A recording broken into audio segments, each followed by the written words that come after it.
Good morning students. मॉन्ड्रेसिया की online class में एक बार फिर से आप लोगों का स्वागत है। मैं स्टैंडर्ड 6 में आप लोगों को चैप्टर 3 बुद्धि बड़ी या पैसा उसे पढ़ा रही थी। पेज नंबर 24 को मैंने स्टार्ट किया था पढ़ाना। आज उसी को आगे पढ़ाने जा रही हूँ। तो चलिए आप लोग अपने अपने बुक ओपन कीजिए। मैंने आप लोगों को पेज नंबर 24 का 4 पैरा तक पढ़ा दिया था।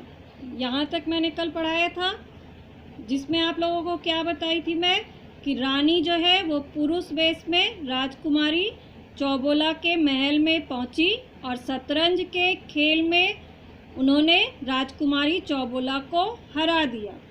तो हराने के बाद फिर क्या होता है, जैसा कि शर्त के मुताबिक विवाह जो है उसके साथ होना चाहिए था, लेकिन यहाँ पर रानी ने क्या कहा कि विवाह की जो रस्म है वो वापस अपने देश में वो पहुंचकर कर लेगी, यानी बात को टालने की उसने कोशिश की।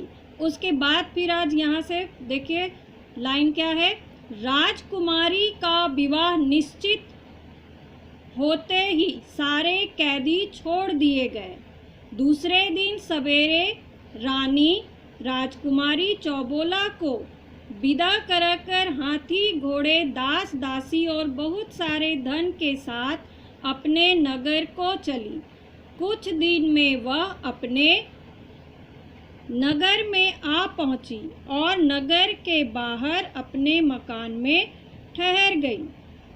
तो उसके बाद क्या होता है कहानी में कि राजकुमारी जो है जब उसे हरा देती है तो उसकी वजह से क्या होता है, जितने भी राजाओं को कैद कर कर रखा गया था सबको छोड़ दिया जाता है और दूसरे दिन सुबह ही रानी राजकुमारी चौबोला को विदा कराकर हाथी घोड़े और दास दासियों के साथ बहुत सारे धन लेकर अपने नगर को वापस आती है।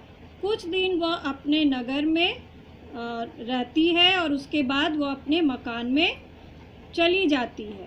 उसके बाद फिर क्या होता है, राजा जब लौटकर अपने नगर में आए तो देखते क्या है कि रानी के मकान के पास औषधालय, पाठशाला आदि कई इमारतें बनी है। देखकर राजा अचंभे में आ गया। सोचने लगा, रानी को मैंने एक पैसा तो दिया नहीं था, उसने ये लाखों की इमारतें कैसे बनवा ली। राजा को रानी की बुद्धिमत्ता पर विश्वास हो गया। राजा ने लज्जित होकर सिर नीचा कर लिया। फिर कुछ देर सोचकर रानी से कहने लगा, रानी अभी तक मैं बड़ी भूल में था, तुमने मेरी आंखें खोल दी। अभी तक मैं पैसे को ही सब कुछ समझता था, पर आज मेरी समझ में आया कि बुद्धि के आगे पैसा कोई चीज़ नहीं है। शुभ मुहूर्त में राजकुमारी चौबोला का विवाह राजा के साथ धूमधाम से हो गया। दोनों रानियां हिल मिलकर आनंद पूर्वक रहने लगी। तो उसके बाद क्या है कि राजा जब लौटकर अपने नगर में आए तो उन्होंने क्या देखा कि रानी के मकान के पास बहुत सारी इमारतें बनी हुई है, औषधालय और अनाथालय आदि उसने खुलवा दिए हैं। तो ये सब देखकर राजा आश्चर्य में पड़ जाता है। वो सोचने लगता है कि मैंने तो रानी को एक भी पैसा नहीं दिया था, तो उसने ये लाखों की इमारतें कैसे बनवा ली। राजा को तब क्या होता है कि रानी की बुद्धिमानी पर पूरा विश्वास हो जाता है, क्योंकि रानी पहले से ही कहती थी कि बुद्धि जो है वो बड़ी होती है। राजा जब ये सब कुछ देखते हैं तो फिर वो लज्जित हो जाते हैं, शर्मिंदा महसूस करते हैं अपने आप में, और फिर वो रानी से ये बात कहते भी हैं कि रानी मैं बहुत बड़ी भूल में था, तुमने मेरी आंखें खोल दी और अब मैं अच्छी तरह से ये समझ गया हूँ कि बुद्धि के आगे पैसे की कोई कीमत नहीं होती, पैसा कोई चीज़ नहीं है।